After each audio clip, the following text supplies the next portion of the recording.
Le gouvernement a annoncé les sénatoriales pour le 11 décembre, mais l'opposition crie au coup de force. Des dizaines de communes privées de maires élus fragilisent le vote et ouvrent la voie à une mainmise totale du pouvoir sur le Sénat. En visite à Mournaf, 6 ans après avoir promis la renaissance de la Sucoma, Andra Dzuen n'a laissé derrière lui qu'une caresse en ruine. Le week-end dernier, face à cette désolation, il a évité toute allusion à l'usine, comme si elle n'avait jamais existé. En France, le nouveau Premier ministre Sébastien Lecornu, accueilli sévèrement par les oppositions, prend ses marques aujourd'hui à Matignon, où il va commencer par consulter les groupes politiques sur fond de mobilisation dans le pays. Ce mercredi, dans le cadre du mouvement Bloquons tout, la circulation des trains a été coupée par des occupations de voies à Cherbourg et Valence, selon la SNCF qui a aussi mentionné une tentative d'intrusion dans la gare du Nord à Paris et des actes de malveillance. Une centaine de lycéens ont été perturbés et 27 bloqués.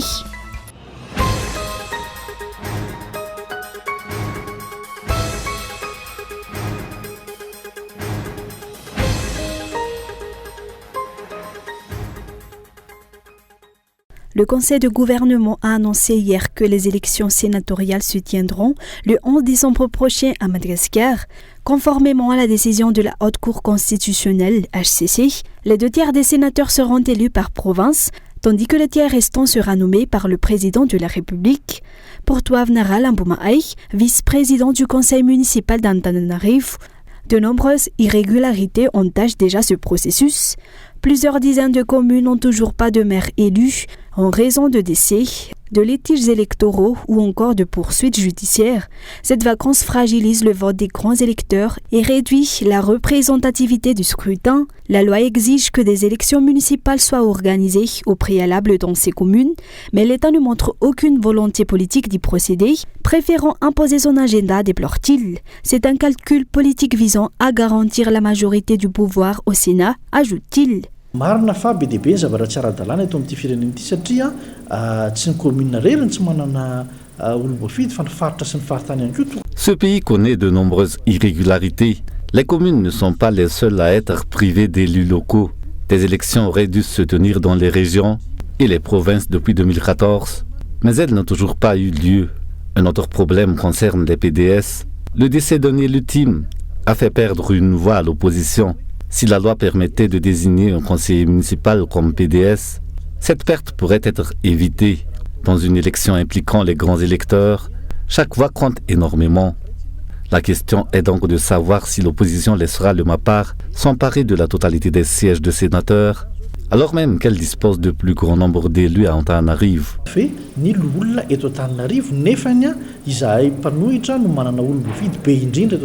Les observateurs craignent que le pouvoir n'achète les voix des grands électeurs afin de conserver sa majorité à la Chambre haute.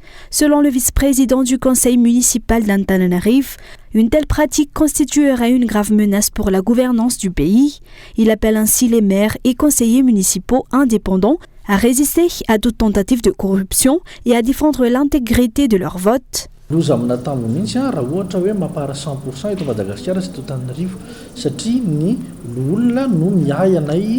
le MAPAR venait à dominer à 100% à Madagascar et à Antananarivo, cela représenterait un danger majeur. En effet, les sénateurs représentent les collectivités territoriales décentralisées. Si ceux-ci décidaient de modifier les lois pour instaurer des mandats à vie ou transmissibles de manière héréditaire et que le Sénat les approuvait, ce serait une véritable catastrophe pour le pays. Nous lançons donc un appel à la vigilance. Les votes ne doivent en aucun cas être achetés ou monnayés.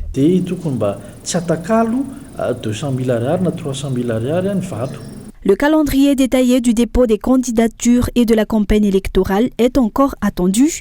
Les mandats des sénateurs actuels arriveront à échéance le 18 janvier 2026. Par ailleurs, la CENI est appelée à rester impartiale, à ne pas fermer les yeux sur les irrégularités et à assumer pleinement sa responsabilité pour garantir un scrutin transparent et crédible. Jusqu'ici, les élections précédentes ont été entachées de fraude et de manquements, sans qu'aucune mesure corrective ne soit prise, signe que l'administration électorale agit sous les ordres du pouvoir exécutif, ce qui mine la stabilité institutionnelle du pays.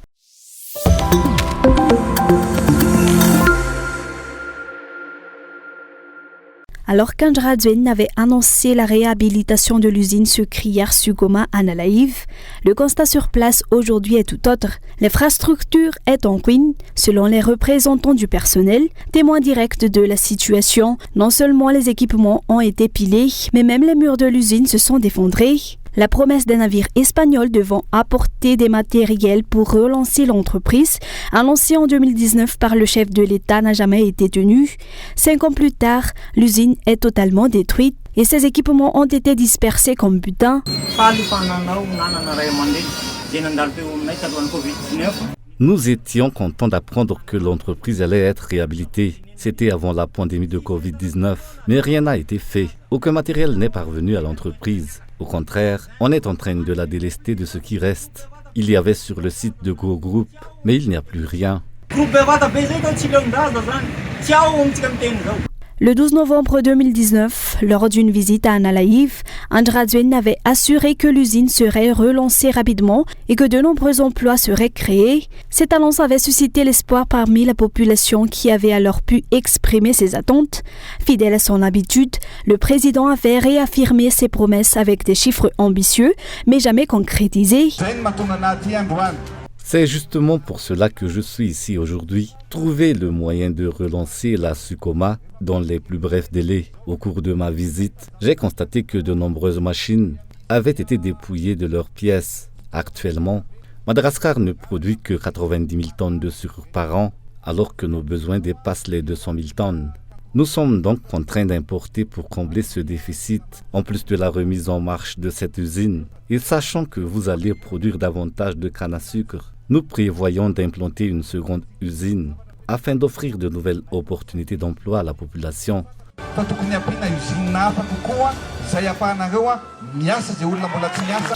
Peu après, les pillages de l'usine Sukoma se sont multipliés.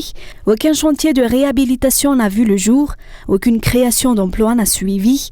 Lors de la campagne pour son second mandat, en octobre 2023, Andra Dzuen était de retour à Mourndave. Le même discours fut répété, évoquant encore une fois l'arrivée imminente d'un navire espagnol transportant matériel et conteneurs destinés à la remise en marche de l'usine. Depuis, la situation n'a fait qu'empirer.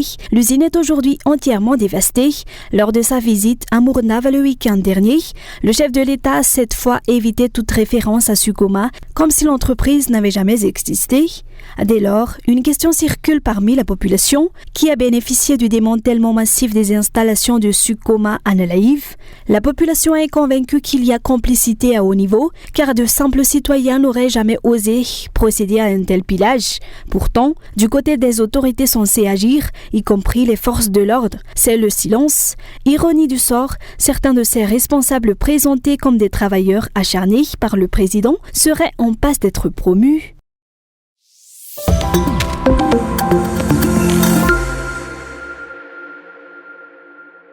Jusqu'ici, il n'y a eu aucune réaction de la PIPA concernant les remblayages illégaux réalisés par des individus non identifiés à l'Anière, Ivat, en face du projet Les Carives. Ces opérations font suite à la déclaration du secrétaire d'État chargé de la nouvelle ville, selon laquelle les travaux de remblayage sur le secteur 12 ne révèlent plus du projet présidentiel. Or, selon les dispositions en vigueur, seuls les projets de la présidence sont autorisés à procéder à de tels remblayages, toute autre initiative étant considérée comme illégale. Ces travaux sont donc désormais classés comme une infraction puisqu'ils ne s'inscrivent plus dans un programme gouvernemental. D'où les questions, si ce n'est plus un projet présidentiel, à qui appartiennent ces remblayages et pourquoi la PIPA ainsi que les autorités compétentes restent-elles inactives alors qu'elles savent que ces travaux sont contraires à la loi?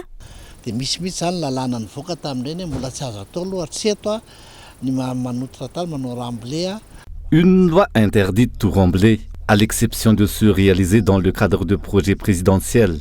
Or, d'après le secrétaire d'État chargé de la nouvelle ville, les remblais actuellement contestés par la population ne font plus partie du projet présidentiel. Dès lors, deux questions se posent. Qui a délivré l'autorisation de procéder à ces remblais? Sachant que la loi reste en vigueur et n'a pas été abrogée, qui sont les acteurs responsables de ces remblais?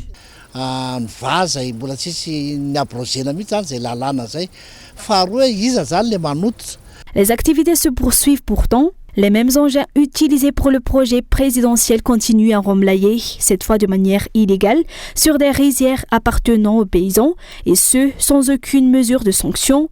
Ce silence intrigue. Aucun responsable concerné ne prend la parole, ni ne publie de communiqué. Des sources craignent l'implication de hauts responsables profitant de la couverture initiale du projet présidentiel pour mener ces opérations illicites, avec la complicité tacite de certaines autorités. Pourquoi l'État garde-t-il le silence? Pourquoi le maire d'Ambatlan Tsmahafout n'apporte-t-il aucune explication sur l'origine de cette autorisation, alors que c'est la population locale qui en subit les conséquences?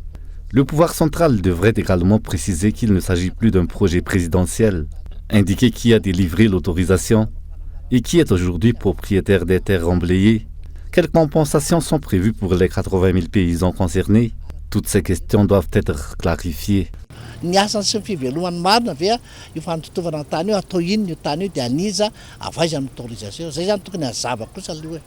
Ce mutisme et cette inertie sont perçus comme une complicité envers les auteurs de ces remblayages illégaux. Les riverains, dont les moyens de subsistance sont directement menacés, multiplient les plaintes. Ils exigent l'arrêt immédiat des travaux, l'identification des véritables responsables, ainsi qu'une indemnisation pour les terres déjà détruites.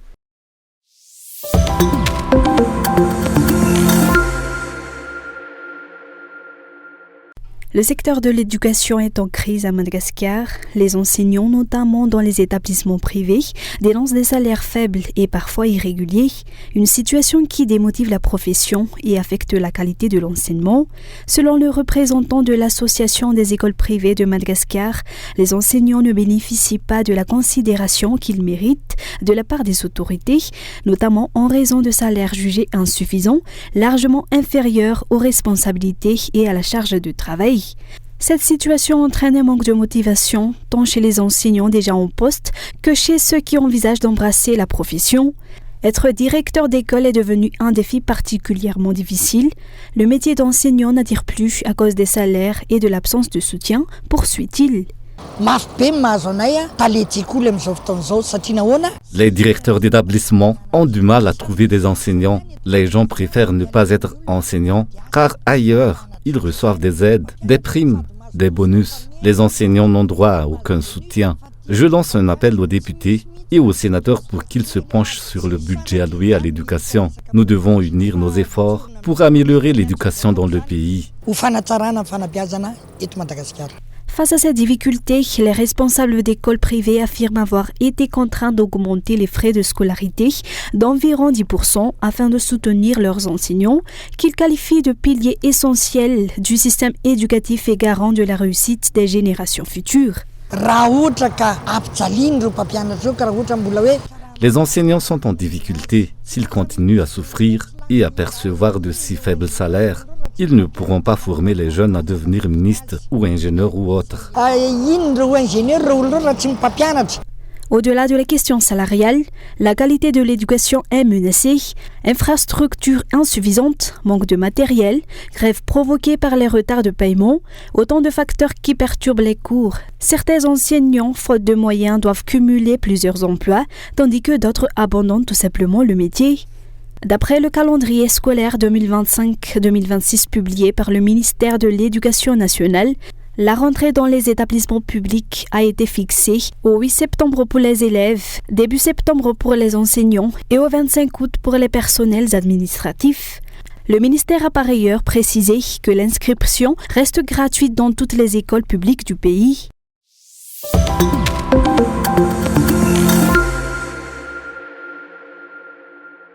La faculté Aix-en-Katz fait face à un problème persistant, l'insuffisance de places disponibles pour accueillir les nouveaux bacheliers. Les responsables de l'établissement expliquent qu'il leur est pour l'instant impossible de déterminer le nombre d'étudiants qui pourront intégrer la première année durant cette rentrée universitaire. La décision définitive ne pourra être prise qu'à la fin de l'année académique en cours. La capacité d'accueil sera décidée après la fin des tests et une fois que les jurys auront donné leurs résultats pour chaque mention. Un concours n'est pas la même chose qu'un test. Dans un concours, on fixe à l'avance le nombre d'étudiants admis, par exemple 100. Les examens se termineront les 11, 12 et 13 novembre. Et à ce moment-là, les jurys auront toutes les informations nécessaires pour définir la capacité d'accueil. Malgré l'intérêt manifeste des étudiants, cette limite d'accueil demeure un obstacle majeur.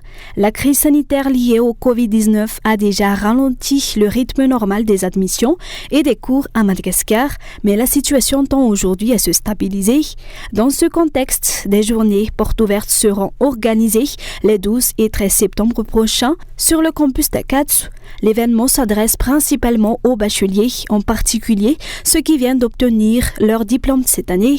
Porte ouverte à Mosania, journée porte ouverte et d'orientation à une faculté. Les journées portes ouvertes auront lieu sur le parking de la faculté EGS ainsi que dans les amphithéâtres. Elles s'adressent aux étudiants désireux d'obtenir des informations. Le concours reste accessible, même pour ceux dont le baccalauréat date de 2007. Aucune limite d'âge n'est imposée pour poursuivre des études. Ces rencontres visent à aider les futurs étudiants à mieux s'orienter. Nombreux d'entre eux attendent parfois 1 ou 2 années avant de faire leur choix définitif de filière. Certains se trompent même d'orientation et ne s'en rendent compte qu'après 2 ou 3 années d'études, ce qui entraîne des pertes de temps et des redoublements.